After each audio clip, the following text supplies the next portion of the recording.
2022-এর STGT সবাই যে এসেছি আজকে এই ঠান্ডার মধ্যে আমাদের আসতে হচ্ছে দিনের পর দিন। 2022 থেকে এখন অবধি আমরা শুধু আসছি, আমরা তো কোনো প্রতিক্রিয়া পাচ্ছি না। আমাদের দুষ্টা কোথায়? বিএড করে আমাদের পরীক্ষা দিতে হবে যোগ্যতা অনুসারে, সেই যোগ্যতা আমাদের সবার আছে, তাহলে কেন আমাদেরকে ঝুলিয়ে রাখবে? ওরা রেজাল্টও পাই, আমরা রেজাল্টটা পাওয়া তো আমরা অধিকার, সেটা আমরা রেজাল্টটা পাবো, তাহলে রেজাল্টটা কেন দিচ্ছে না? 2022 থেকে 26 পর্যন্ত যদি একটা পরীক্ষার প্রসেসিংই শেষ না হয়, তাহলে আমাদের পরীক্ষাটা দিয়ে কী লাভ? তারপরে সেম পরীক্ষা আবার নিচ্ছে এসটিজিটি, দ্বিতীয়বার আমরা আবার দেব। মানে আমরা একবার কষ্ট করে পরীক্ষা দিয়েছি, পাশ করেছি, আমরা সেম পরীক্ষা আবার কেন দেব? এটা কি 5-6-এর পরীক্ষা যে আমাদের পরিশ্রম করতে হয় না? যে অল্প সিলেবাস, আমাদের এত পরিশ্রম করে পড়ে তারপরে সেম পরীক্ষা আমরা দ্বিতীয়বার কেন দেব? আমাদেরকে বলে দেওয়া হয় খুব সহজভাবে যে তোমরা পড়ো, আবার তো পরীক্ষা হচ্ছে, কেন দেব আমরা সেম পরীক্ষা বারবার? পাস ফেল কিছুই জানি না। আমাদের অধিকার, মাননীয় মুখ্যমন্ত্রীর কাছে আমি অনুরোধ করছি, আমাদের এসটিজিটি সবাইকে জন্য অতি সত্বর নিয়োগ করা হয়। আজকে আপনারা কোথায় এসেছেন? আজকে আপনারা কোথায় এসেছেন? আমরা টিআরবিটিতে এসেছি রেজাল্টের জন্য। কার সাথে দেখা করবেন? ডাইরেক্টরের কাছে। দেখুন, প্রথমেই আপনাদের অনেক অনেক ধন্যবাদ আমাদেরকে সহযোগিতা করার জন্য। দেখুন, আমরা 2022-এর সেপ্টেম্বর মাসে পরীক্ষা দিয়েছিলাম এসটিজিটি। তো এই বাবদ অনেকবার টিআরবিটির কাছে এসেছি আমাদের রেজাল্টের জন্য, কিন্তু টিআরবিটি সেই রকম রেজাল্ট আমাদেরকে দেয়নি এখন পর্যন্ত। তো এর মধ্যে আবার পুনরায় তারা নোটিফিকেশান দিয়েছে পরীক্ষার প্রসেসের জন্য। তো আমাদের মধ্যে একটা প্রশ্ন, যেহেতু আমরা 2022-এর রেজাল্টটা এখনও পাইনি, আমরা পয়সা খরচ করে পরীক্ষা দিয়েছি, এখনও আমাদেরকে রেজাল্টটা টিআরবিটি দেয়নি, তো পুনরায় যে পরীক্ষার প্রসেসটা নেওয়া হচ্ছে বেশ ভালো কথা। ত্রিপুরার জনগণ সবার, ত্রিপুরার যারা স্টুডেন্টদের সবার জন্য নেওয়া হচ্ছে, সেটা আমাদের কোনো নেই, কোয়েরি নেই।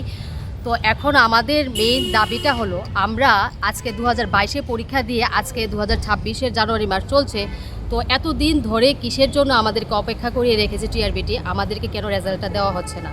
তো আমরা যে পরীক্ষাটা দিয়েছি সেই পরীক্ষার রেজাল্টটা চাওয়া কি আমাদের নৈতিক দাবি নয়? বা রেজাল্টটা পাওয়া কি আমাদের এখতিয়ারের মধ্যে পড়ে না? তো কিসের জন্য আমাদের জীবনটাকে এরকমভাবে হ্যাং করে রেখেছে টিআরবিটি? তো সেই ব্যাপারটা নিয়ে আজকে আমরা জানতে এসেছি। অনেক দিন পর আজকে এসেছি, 6 মাস হয়ে গেছে, এতদিন আসতে পারিনি, বিভিন্ন পরীক্ষার চাপে নোটিফিকেশান দিয়েছে টিআরবিটি। তো এখন আমাদের একটাই প্রশ্ন, একটাই টিআরবিটির কাছে আমরা জানতে চাইবো যে আমাদের রেজাল্টটা কেন এখনও দেওয়া হচ্ছে না, আর আমাদের রেজাল্টটা যেন অতি সত্বর দেওয়া হয় সামনের পরীক্ষার আগে যেন আমাদের রেজাল্টটা দেওয়া হয়। এই রেজাল্টের দাবিতে আমরা আজকে টিআরবিটি এসেছি। অনেকবার এসে বলেছি 2022-এর রেজাল্ট দেওয়ার জন্য, কিন্তু এখন পর্যন্ত আমরা রেজাল্টটা পাচ্ছি না। তো রেজাল্ট না দিয়ে এখন পর্যন্ত ত্রিপুরার টিআরবিটির ইতিহাসে যবে থেকে পরীক্ষা সৃষ্টি হয়েছে টিআরবিটির মাধ্যমে, রিক্রুটমেন্ট চলছে টিআরবিটির মাধ্যমে, টিচার রিক্রুট প্রসেস, সেই টিচার রিক্রুট প্রসেসের মধ্যে আজ অবধি কখনো এরকম হয়নি যে একটা পরীক্ষা প্রসেস শেষ না করে পুনরায় সেই পরীক্ষার প্রসেসটা আবার পুনরাবৃত্তি করা, এরকম কোনো দিন হয়নি। তো কেনই আমাদের বেলা এরকমটা কেন হচ্ছে? কেনই পরীক্ষার প্রসেসটা টিআরবিটি কমপ্লিট করছে না বা রেজাল্টটা আমাদেরকে দিচ্ছে না, সেটা জানার জন্যই আজকে আমরা এসেছি। শিক্ষার্থী ছিলাম তো শুনেছিলাম 10,000-এর মতো, এবার পরীক্ষায় বসেছে ঠিক কতজন, 9,000 সামথিং হয়তো বা হবে, ঠিক আমার মনে নেই, কিন্তু আমরা রেজাল্টটা চাই। অনেকবার এসেছি।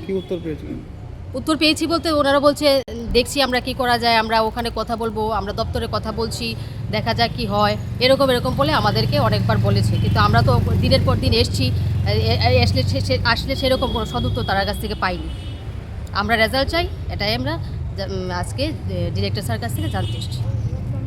শিক্ষামন্ত্রী তথা মুখ্যমন্ত্রীর কাছে আমার একটাই সবিনয় নিবেদন থাকবে, উনি যেন আমাদের এসটিজিটি ম্যাটারটা খুব ভালো করে দেখেন এবং আমাদেরকে খুব তাড়াতাড়ি প্রসেসটা যেন কমপ্লিট হয়, এই ব্যাপারটা যেন ওনার কাছে উনি যেন দেখেন আর কি। ওটা আমার মুখ্যমন্ত্রীর স্যারের কাছে খুব অনুরোধ থাকবে, এবং উনি যেন আমাদের ব্যাপারটাকে নিয়ে কোনো একটা প্রতিক্রিয়া দেন। ওদিন দেখলাম টেটকে নিয়ে উনি একটা প্রতিক্রিয়া দিয়েছেন, টেটের যে একটা আন্দোলন হয়েছে তাদের সবাইকে রিক্রুটমেন্ট করার জন্য। তো আমরাও এটা চাই, যেমন আমরা তো অনেক দিন ধরে এই আন্দোলন কর্মসূচিটা করে এসেছি, তো মুখ্যমন্ত্রী স্যারের কাছ থেকে আমরা সেরকম কোনো সদুত্তর পাইনি। তো আমরা এটা চাইবো যে মুখ্যমন্ত্রী স্যার যেন আমাদের এই এসটিজিটি প্রসেসটাকে নিয়ে একটা প্রতিক্রিয়া মিডিয়ার মাধ্যমে দেয়। এটা আমি ওনার কাছে পায়ে পড়ে এটা অনুরোধ করবো যেন উনি দেন, এটা একটা প্রতিক্রিয়া যেন দেন, যেন আমরা শুনতে পাই, আমরা একটা আশ্বস্ত বোধ করি এবং আমরা জানতে পারি। আমরা একটা অন্ধকারের মধ্যে আছি, আমরা কি হবে কি না সেটা আমরা কিছু বুঝতে পারছি না। তার জন্য ওনাকে বিনম্রভাবে অনুরোধ করছি উনি যেন এটা নিয়ে একটা প্রতিক্রিয়া আমাদেরকে দেন, যে আমাদের অবস্থাটা কি, আমরা কি হতে যাচ্ছে, আমাদের ভবিষ্যৎটা। ধন্যবাদ। প্রথমে মিডিয়া বন্ধুদেরকে নমস্কার। প্রথমে মিডিয়া বন্ধুদেরকে আমাদেরকে এখানে এসে সহযোগিতা করার জন্য। আমরা এখানে এসেছি 2022 সনে সেপ্টেম্বর মাসে 11 তারিখ আমরা পরীক্ষা দিয়েছিলাম। পরীক্ষা দেওয়ার পরে এই আজ পর্যন্ত 2026 পর্যন্ত আমাদের কোনো রেজাল্ট পাচ্ছি না। সে কারণে আমরা এখানে বারবার, শুধু আজকে একদিন নয়, আমরা বারংবার আমরা এখানে এসেছি, প্রায় 20 বার মতন আমরা এখানে এসেছি, কিন্তু আমাদের রেজাল্টটা পাওয়া যাচ্ছে না। আমরা দেখছিলাম যে গত বছরে 2025 সনের যেটা পিজিটি আর টেট যেটা পরীক্ষা নিয়েছিলাম, কিন্তু এটা এখন পর্যন্ত মোটামুটি রেজাল্টের প্রসেসিং চলতেছে, কিন্তু আমাদের তা হচ্ছে না কেন, এতে আমি জানতে চাই। আমি অনুরোধ করছি টিআরবিটি চেয়ারম্যান এবং টিআরবিটি জয়েন্ট ডাইরেক্টর আছে আমাদের, আমি ওনাদেরকে অনুরোধ করছি আমাদের রেজাল্টটা দেওয়ার জন্য। কি মনে হয় কী কারণে আপনাদের রেজাল্ট এত বিলম্ব হচ্ছে? আমরা তো এটা তো কইতে পারি না, কিন্তু আমরা অনেকবার আসার পরে যে বলি যে আমরা দেখা যায় কী করি এই বলতে বলতে আজ পর্যন্ত প্রায় 4 বছর কাছাকাছি হয়ে গেছি। কিন্তু আমরা 2022 সনে যে পরীক্ষাটা দিয়ে আমরা এমন কি দোষ করেছি যে আজ পর্যন্ত আমরা রেজাল্ট পেতে হচ্ছে না। আমরা চেয়ারম্যান স্যার এবং ডাইরেক্টর স্যারের কাছে আমরা পায়ের নিচে অনুরোধ করে বলছি, আমাদেরকে দেখেন, আমাদেরকে চোখের নজর দেন। আমরা ভুক্তি হচ্ছে এখন আজ পর্যন্ত অনেক দিন ধরে। মুখ্যমন্ত্রীর উদ্দেশ্যে কোনো বার্তা থাকবে? মুখ্যমন্ত্রীর উদ্দেশ্যে আমি রাজ্যের মাননীয় মুখ্যমন্ত্রী প্রফেসর ডক্টর মানিক স্যারকে আমি অনুরোধ করছি, আমি পায়ের নিচে তলে আমি থাকি, আমি অনুরোধ করছি আমাদেরকে দেখেন। আমরা শুধু আজকে নয়, অনেকবার আমরা এখানে এসেছি রেজাল্টটা দেওয়ার জন্য, কিন্তু মুখ্যমন্ত্রী আমাদেরকে বলছে যে কেসের কথা। কিন্তু এখানে আমি একটা কথা বলি, কেস থাকবো সুপ্রিম কোর্টে আর চাকরি দিব সরকার, কিন্তু টিআরবিটি বোর্ড সেটা পরীক্ষা নেওয়া এবং রেজাল্ট দেওয়া, সব কিছু প্রক্রিয়া শেষ করার এটাই দায়িত্ব। কিন্তু আমরা